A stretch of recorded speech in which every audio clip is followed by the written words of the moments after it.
Pour beaucoup de gens, je reste le tombeur de Merckx. Je regrette un peu qu'on ait oublié les autres traces du palmarès parce que j'ai gagné quand même d'autres courses que ce Tour de France.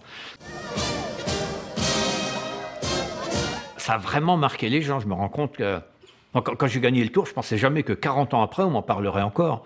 La gloire qu'il a eue, c'était grâce à son tempérament. C'était un garçon qui a toujours été très turbulent. Hein.